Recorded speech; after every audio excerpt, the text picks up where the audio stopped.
Yo, yo, yo. This week on the X-Factor Sportz Podcast, where the hell is Kevin Durant going to play basketball next season? Shohei Ohtani's back on the mound, about to be the most dominant player in baseball again. And we're going to recap Game 5 of the NBA Finals. All that and more. Episode 89 of the X-Factor Sportz Podcast. Let's go.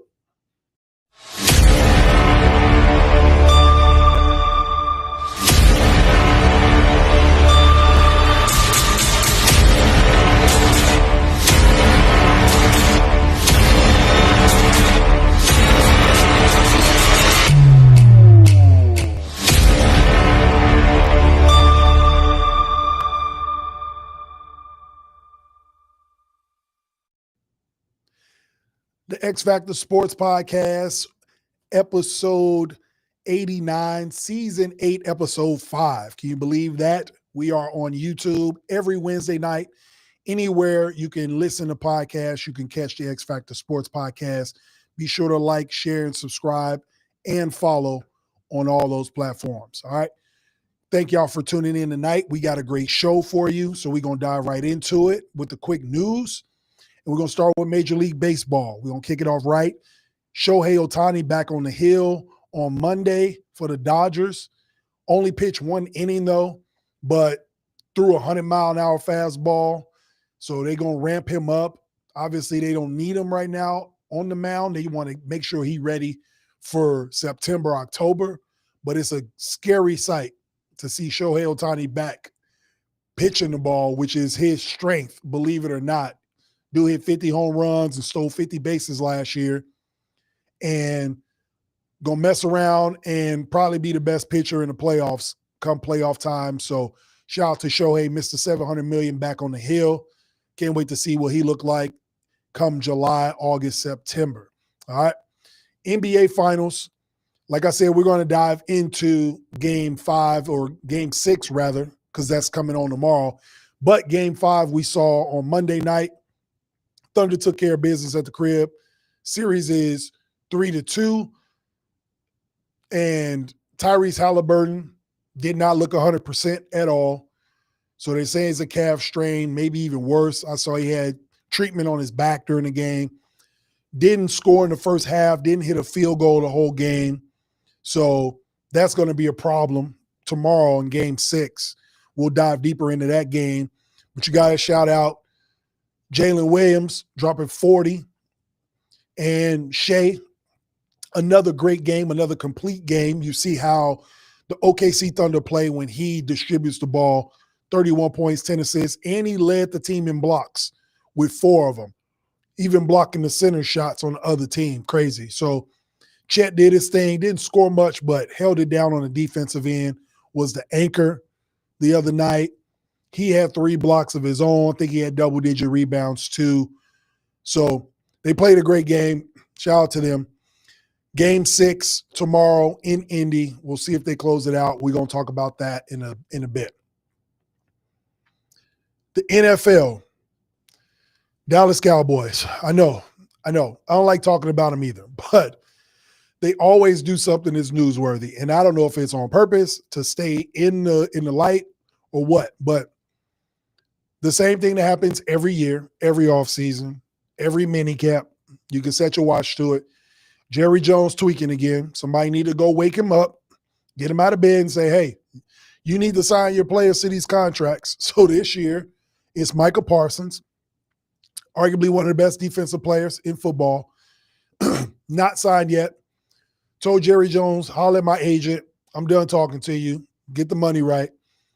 So Jerry Jones ain't done it yet. He's going to wait till Trey Hendrickson gets paid from somebody, if not the Bengals. He's going to wait till TJ Watt gets paid from the Steelers inevitably and reset the market, and then he's going to pay him. I don't know why they let him wait so long or whatever game he thinks he's playing. If he thinks he's negotiating, he's terrible at it, right? Same thing happened with Dak. You let them reset the market, and then you paid Dak. Same thing with CeeDee Lamb. You let wide receivers reset the market, and then you paid CeeDee Lamb. The exact same thing is going to happen with Micah Parsons. So Cowboys fans, congratulations. You're going to get another overpaid player, and the rest of your roster is going to have to be gutted because he can't pay him because he waited a year later to pay these guys than he should have. So we'll see how that ends up. But you got Micah Parsons not going to training camp, saying talk to my agent until we get this money right. So that's the Cowboys. Owners still sleep. Somebody need to wake them up out of bed. So that's what we got in quick news. All right. Again, the X-Factor Sportz Podcast. We coming in hot. Told you we are everywhere. YouTube, anywhere that you can get podcasts, listen to podcasts. You can check us out every Wednesday night. Catch up because this is episode 89. So you got a lot of catching up to do if you're just tuning in. The shows are getting better and better. All right. So let's get into it. While we're here, the episode about KD and what this summer is going to look like for him. Where the hell is this dude going to play basketball at? I got a couple of destinations for KD, and then I'm going to tell y'all who I think he's going to and why. Okay. So on the other networks, you probably heard them talking about all these destinations. We're going to X them out, and I'm going to be very direct about it. Again, we are real talk, unbiased takes. So I'm going to be real direct about why he's not going to these places. Let's start with the Knicks. Right? Even though the Knicks said that they are not interested in him, that's a bunch of BS. He's one of the greatest players ever. They salty about him going to Brooklyn the first time. So that is the ownership side of it, the front office side. James Dolan's still salty because he said the Knicks was lame. He didn't want to play for him at the time. He picked Brooklyn, him and Kyrie. They still feel a way about it, right? So they're not going to get him. They can't say they don't want him. None of this is talent-based, right? None of this is for talent reasons. It's because of how he made them feel when he went to Brooklyn. So they ain't going to bring him to New York. Just not a good look for the city. I get it. Also, he is not a free agent. So let's get that very clear. He's still on his last year of his contract from Brooklyn when he got to Phoenix. They still owe him like $53 million. So wherever he goes, he's got to get paid. That's the beauty of guaranteed deals in the NBA. If you get traded, the money has to match up. So either you're doing it with picks, you're doing it with salaries, whatever you're doing. But KD ain't a free agent, so he can't just go anywhere. This is a player option on this last year. So that's why we even talking about him moving. Now, the Knicks situation. Why would he go to the Knicks anyway? I don't even know why this was rumored to be a thing. They don't want Mikal Bridges back. He's not going to go back to Phoenix because what they're going to have to give up to get KD is Mikal Bridges and Cat or OG Anunoby and Cat. Like they're going to have to give up a significant amount to get KD to match the money, first of all, and for Phoenix to feel like it's worth their while to get something for a Kevin Durant. So Mikal Bridges ain't going back there. I told y'all 2-3 episodes ago when the Knicks was still in the playoffs that the Knicks gave up 5 first-round picks for Mikal Bridges. So they don't have picks to give to Phoenix. They got 2 or 3 players and maybe a draft pick in 2035. So that ain't going to work. They don't know who the coach is going to be. So I don't think Kevin Durant wants to put himself in a situation to go there, right? They're saying his preferred destination is New York. Who knows if that's true or not? Agents put stuff in the media to try to move their guys and get leverage here and there. So the move wouldn't make sense to me, and that's why I'm telling y'all on my show. So y'all can forget about New York. If all of these things, if any of these scenarios happen, congrats to them, but it seems like a silly move to me at this point. So the Knicks are out. Okay. So Miami. That sounds great too, but who is he going to be playing with if he goes to Miami? Because it's going to be him and Bam. Phoenix is going to want Tyler Hero. They're going to want a bunch of other players that they have on their team. So you got to gut this roster. to get a Kevin Durant. Is Pat Riley willing to do that? So you're going to do exactly, you were stubborn doing this when you had a Jimmy Butler, when he just said, bring another star in here to help. And you were so stubborn, you pushed him away to turn around and get a Kevin Durant and gut your whole team to get him. Don't make sense. So I don't think he's going to Miami either. Because again, this $53 million, somebody has to pay it. He's going on somebody's payroll. So if he goes on the Miami Heat's payroll, where's that $53 million coming from? Somebody got to go. You're not letting Bam go. So again, don't really see how that happens. So I don't see him going to Miami. Okay. The San Antonio Spurs was floating around. That sounds good, right? You get KD with Wemby, Stephon Castle. You got young players. The Spurs are really, really good in their front office. They get cap space. They got money. I don't think they re-signing Chris Paul. Popovich ain't coaching, though. Does KD want to go to a situation just to play with Wemby? Or does he want to go to a situation where there's a coach there that'll actually coach them? Because that was the situation in Phoenix. It was a revolving door of coaching. His whole career after Golden State has been a revolving door of coaching. Is it his fault or not? Who knows? But there hasn't been any stability in the locker rooms he's been in. He's been the main constant because he's going to give you 27 a night in his sleep. So you're going to get the production from him. But the front office, the locker room, players getting hurt and injured and moved away, traded, has been a revolving door since 2019 for KD. This ain't been a great 6 years. Now, I honestly don't think he cares.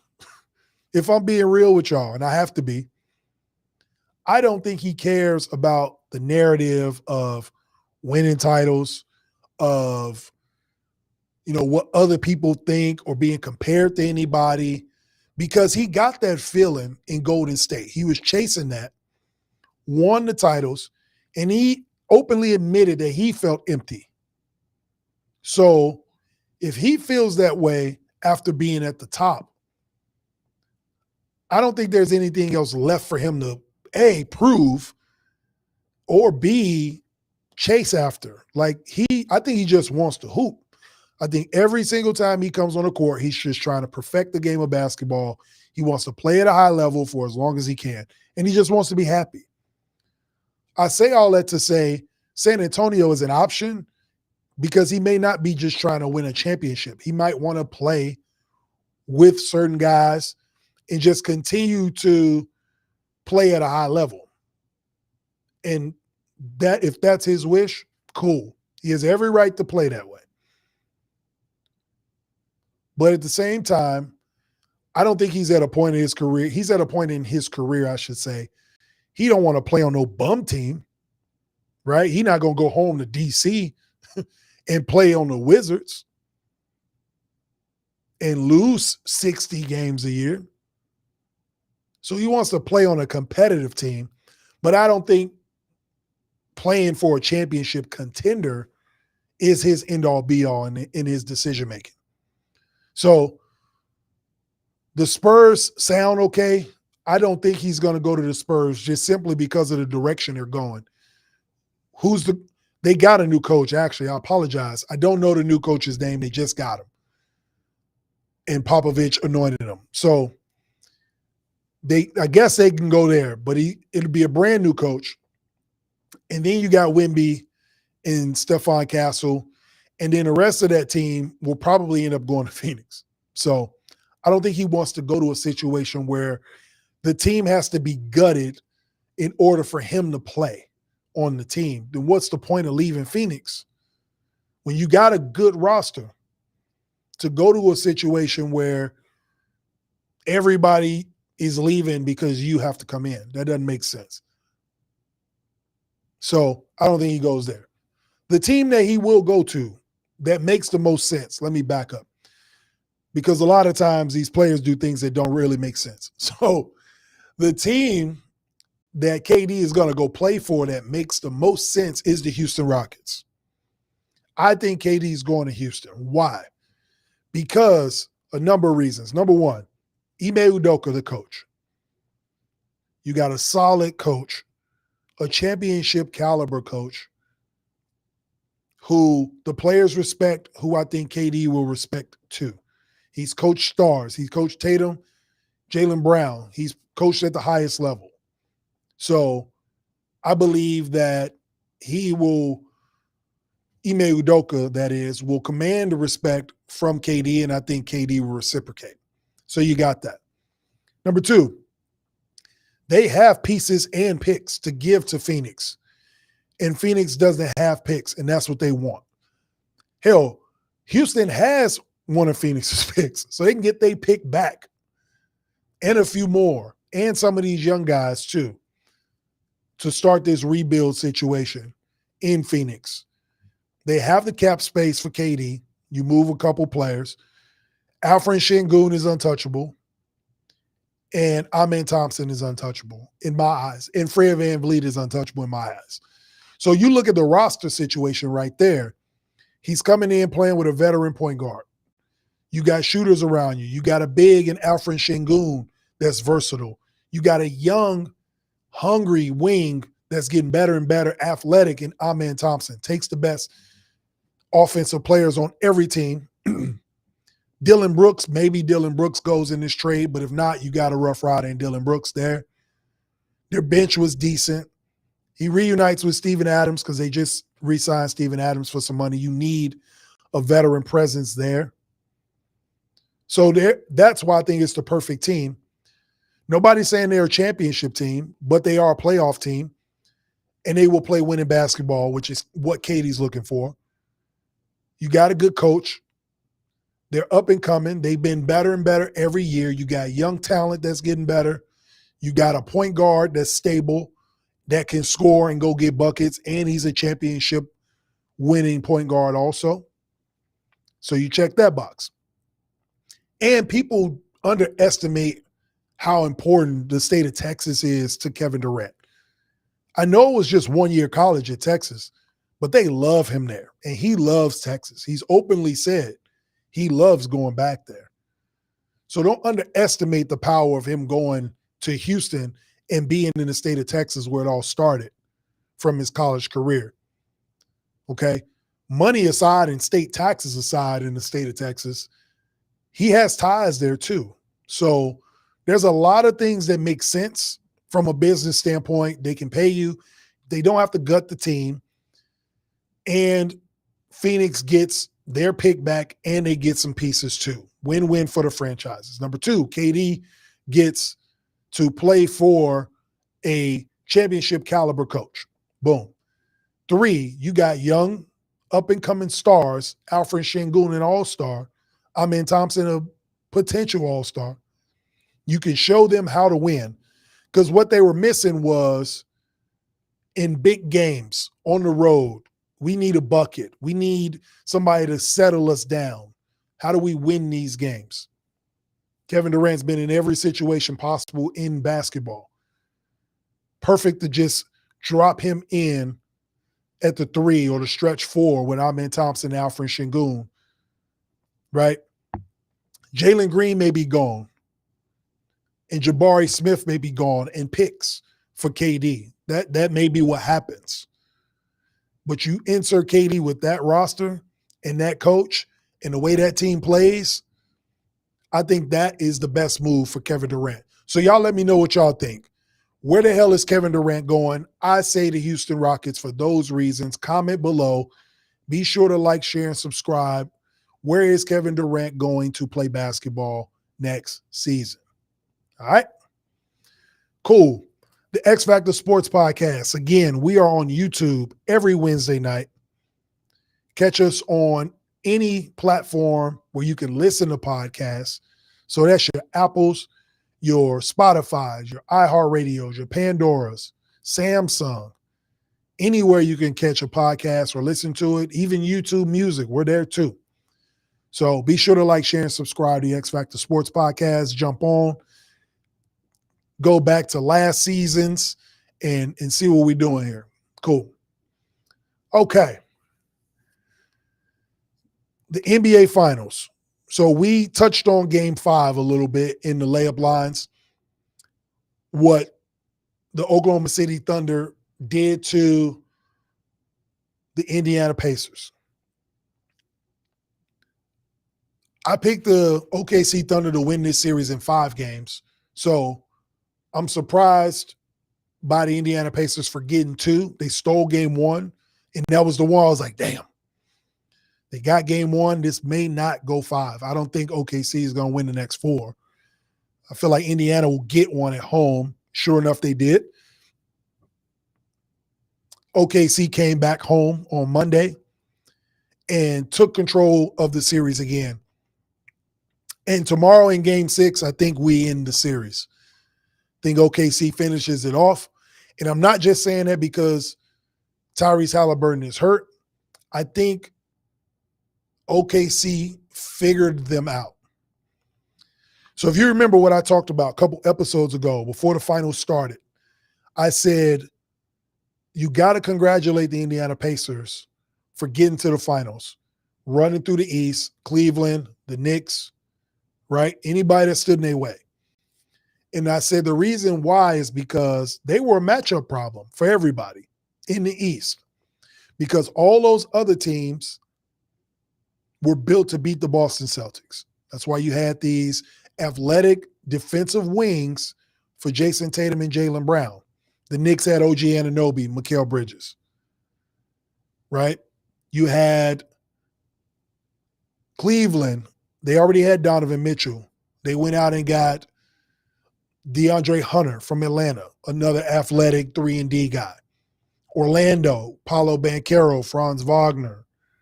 So Jalen Suggs. They got bigger physical guards and wings to defend against Boston. It's a copycat league. You see what wins. Either you try to match it or you try to defend it. Okay, same thing they do in football. Mahomes winning a bunch of Super Bowls. He's in the AFC West. Okay, what do we need? We need athletic defensive linemen to disrupt what their offense is. Same thing in basketball. So we're going to either match what they got, mirror them, or we're going to defend it. But people underestimated, including me, underestimated what the Pacers are doing and the pace they play with. So these teams were not able to match up with them. Thus, they get to the finals. But what I also said was that the OKC Thunder are built to beat anybody. And they've figured out how to beat this team. If you look at Game 5, the defense is what is beating the Indiana Pacers.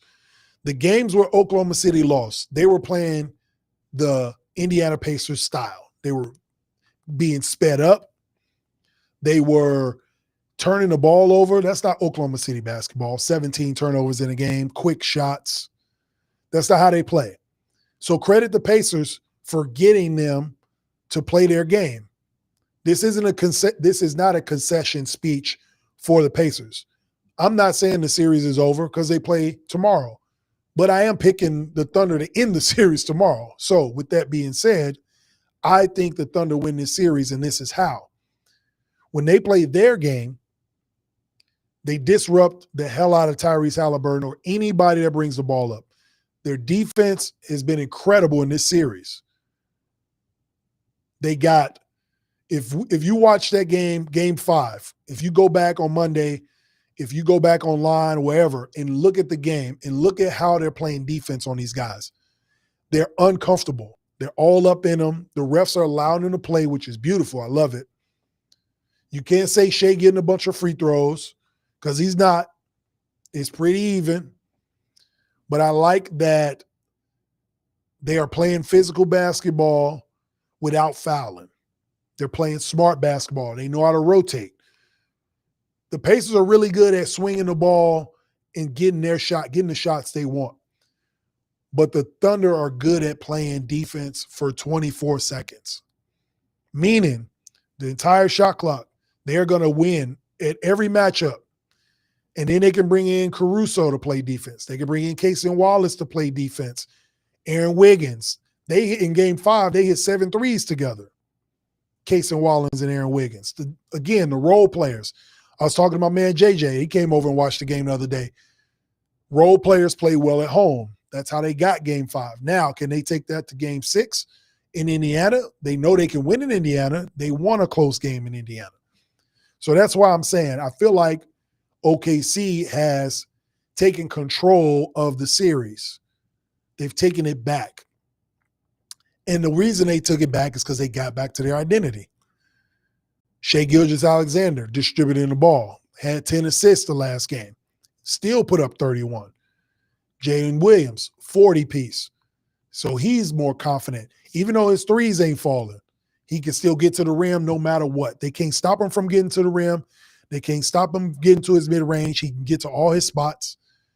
And shout out to Mark Daigneault, the coach of the OKC Thunder, last year's coach of the year. He saw something in those games in Indiana. Shai was getting tired. And I never see Shai get tired. Hell, I barely see Shai Gilgeous-Alexander sweat, let alone get tired. But Mark Daigneault, to his credit, saw that and said, we can get you off the ball and let Jalen run the show. And Jalen took that and ran with it. Like, give me the pressure. I want the ball. We're winning this game. I'm going to take us home. And he did. So credit to him. He is growing up right in front of our eyes. He's only in his 3rd year. One of 2 players that made an all-NBA team and a defensive team. Having a great year, incredible year for Jalen Williams. So that's why I think tomorrow the series is over. I think the OKC Thunder win the series. I think they get the fans out of it early. And they bring that defense. And like I told you at the beginning of the series, why I picked the OKC Thunder to win in 5 is because defense travels. And if you can lock a team up on their home floor and take the fans out of the game, the Pacers will put up a fight. But I don't think it'll be enough. And I think the Thunder win. I think the Thunder get it over with. I hope Tyrese Halliburton plays. I hope he's close to 100%. Again, this is the 100th game of the year. Nobody's 100%. So I'm not trying to hear that somebody's sore or hurt or nicked. Everybody's hurt and nicked and sore. Ain't none of these guys played this many games in their life, with the exception of like an Alex Caruso because he got a title. But other than that, Pascal Siakam, right? It is a very small number of people who've played these many games in a season. So all these dudes are hurt. But it don't matter. So do I think the Pacers can push it to 7? No. Even if Halliburton was 100%, I don't think so. So I got OKC going to Indiana and closing it out for these reasons. Defense, playing their style of basketball, and having the confidence in Jalen Williams to bring up the ball and take the pressure off Shai. But the defense is anchored by Chet Holmgren. He's realizing he's not getting what he can on offense. His shot's not falling, but he is growing up as well in front of our eyes, understanding, hey, I ain't got it tonight on this end, but on this end, y'all ain't going to have it either on me, right? Rim protecting, making them second-guess their shots. Miles Turner coming in second-guessing, throwing up floaters and layups at 7 feet tall. That's the Chet Holmgren effect. So I think they go to Indiana, take care of business, and we will be crowning the NBA champion, the OKC Thunder, regardless of whoever it is. By next episode, episode 90, we will have an NBA champ. So that's what I got. Y'all let me know what y'all think. Who wins game 6 tomorrow night? The Indiana Pacers or the OKC Thunder? Be sure to comment below. Cool. So where does that put us? We're going to have a new NBA champion. We already got a Stanley Cup champ back-to-back with the Florida Panthers. Shout out to the Rats getting thrown on the ice. Okay? So before we get up out of here, I want to thank y'all again, the X-Factor Sportz Podcast on YouTube and anywhere you can listen to podcasts. Before we get up out of here, though, we're going to do the 2-minute warning, and we are not apologizing tonight, ladies and gentlemen, especially for ambition. Do not apologize for being ambitious. Jay, what do you mean by that? Not apologizing for ambition. Simple, right? At least in my mind, it's simple. If you are going for something, if you have goals, if you are laser focused on an idea, other people around you can't see the vision. So they are probably thinking that you are too aggressive, too high strung, or, too serious about this. What are you doing? Right? Don't apologize for your passion to somebody else. Simple as that. You don't have to apologize. It's your ambitions. It's what you are seeking out to do. And if they can't get with it, then they can get out of the way. I know this is a very bold 2-minute warning, but that's how I feel tonight. Okay. So they'll say you're doing too much. They'll say you should play it safe. Don't worry about that. If you lose on your own terms. Don't lose on somebody else's terms. Think about these athletes. Think of a Kevin Durant, right? If I'm going to leave OKC back in 2016 and go to Golden State, it's a decision I'm making. Everybody threw arrows at him, hated the decision. And then he went out there and was the best player in the finals back-to-back years, won finals MVP. So the other side of that story nobody likes to talk about is that Golden State was up 3-1 in the finals and lost. And they went and got him. They needed him just as much as he needed them. That was a perfect alignment of what each entity needed. And Golden State didn't give a damn what people thought either. Their ambition was to win titles. We can get the best player on this side of LeBron James to beat him. We're doing it. And sure enough, they did. Shohei Ohtani, another example in sports. One of the best players to ever play the game comes over from Korea, and he should stay with the Angels, build up that franchise. But no, the Dodgers were ambitious about what they wanted. They had a plan in place. They knew they wanted him to be an LA Dodger since he came to the U.S. And sure enough, they get him. And the very first year, they win a World Series title with him. And he only played on one side of the ball. Now that they got him pitching again, there's no telling what this team can do. But all of the naysayers, you're doing too much. You don't need all that. It's crazy. What are y'all doing? You got to think like that. Winners think about winning. And they let the losers think about losing. So don't apologize for the ambition you have, okay? Ambition isn't arrogance. It's the starting point of doing something great. All right? Appreciate y'all for tuning in to the X-Factor Sportz Podcast, episode 89. Again, you can catch us on YouTube. You can catch us on all the audio platforms. If you like the gear, of course, you can always scan the QR code at the bottom, or you can hit me up on any social media platform and let me know your sizes. I am ordering the shirts tomorrow. So I've been telling y'all all season to hit me up and get y'all sizes. I got a couple people's sizes. I'm going to get mine for sure, and Miss D's, better believe that. Mom's Duke's getting one because she hit me and said she wanted it, so she got it. So if y'all want the gear, holler at me before tomorrow because I'm putting the order in, and those will be in the next couple weeks. You will see me with the new fresh X-Factor Sportz Podcast Summer Edition screen printed tees. Believe that. Say that 5 times fast. All right. Thank y'all again for tuning in, man. The X-Factor Sportz Podcast on YouTube, Rumble. I'm sorry, not on Rumble. I got to remember we are not on Rumble anymore. You got to subscribe on YouTube. But anytime you want to listen on the audio, again, you can do that. So again, thank everybody for tuning in. And remember, man, don't apologize for your ambition. We are over 5,000 subscribers on YouTube. We are over 10,000 followers on TikTok. We're going to continue to grow. We got over 100,000 views on YouTube. So for all the people that told me don't do this podcast or you need to do this or you ain't ready yet, it don't matter. I'm already I'm looking forward, man. I'm not looking behind me. So take that and run with it. Peace out. X-Factor Sportz Podcast, Jay Mondane, episode 89 in the book. See you next week for 90. Peace.